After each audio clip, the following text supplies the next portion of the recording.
La maladie de Pompe se caractérise par une faiblesse progressive du tronc et des muscles proximaux, y compris de la ceinture pelvienne. Cela peut affecter la mobilité des patients. Ainsi, marcher, monter des escaliers, se lever d'une chaise et lever les bras au-dessus de la tête sont des mouvements qui peuvent être difficiles.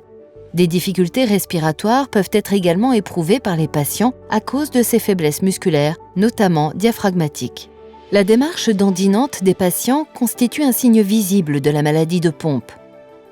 Voici Claire, une femme de 18 ans atteinte de la forme tardive de la maladie de Pompe à un stade modéré. Certains patients peuvent être moins sévèrement atteints ou souffrir de la maladie depuis moins longtemps. C'est pourquoi la démarche dandinante de Claire n'est pas aussi visible que chez d'autres patients plus gravement atteints. Néanmoins, on remarque l'inclinaison de son bassin vers l'avant, une réduction des angles de flexion et d'extension de ses pieds et un léger boitement. Il est causé par l'instabilité de ses hanches due à la faiblesse des muscles proximaux et pelviens. Lorsqu'elle fait demi-tour, Claire tente de maintenir son équilibre en déplaçant le poids de son corps sur sa jambe d'appui à chaque pas. Elle se tourne lentement pour marcher dans la direction opposée. Un autre signe visible de la maladie de Pompe est la difficulté à monter les escaliers. Le patient a besoin de céder de la rampe et mobilise ainsi la force du haut de son corps. Il ne peut supporter tout son poids sur une seule jambe. À première vue, il semble que Claire n'ait aucune difficulté à monter les escaliers. En effet, elle met tout son poids sur une jambe afin de pouvoir soulever l'autre. Mais on peut observer qu'elle cède de la rampe et qu'elle garde sa main sur cette rampe pendant toute la montée de l'escalier. L'instabilité qui résulte de la faiblesse de ses muscles pelviens et proximaux oblige Claire à utiliser la rampe pour maintenir son équilibre.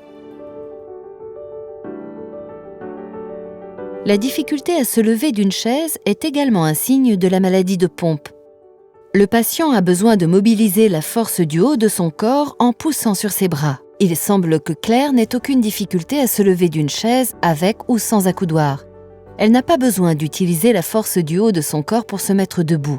Cependant, on peut remarquer qu'elle se penche en avant et balance son corps pour compenser la faiblesse de ses muscles proximaux. De plus, elle prend un instant pour se rééquilibrer lorsqu'elle se lève d'une chaise sans accoudoir. En effet, les faiblesses musculaires peuvent entraîner une certaine instabilité.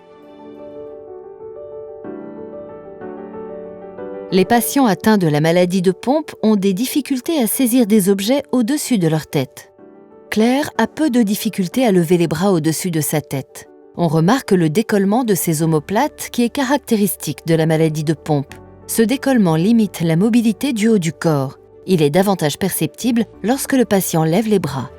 Si vous remarquez l'un de ces signes chez votre patient, envisagez une mesure de l'activité de la maltase acide ou une recherche d'un variant du gène GAA pour diagnostiquer la maladie de Pompe.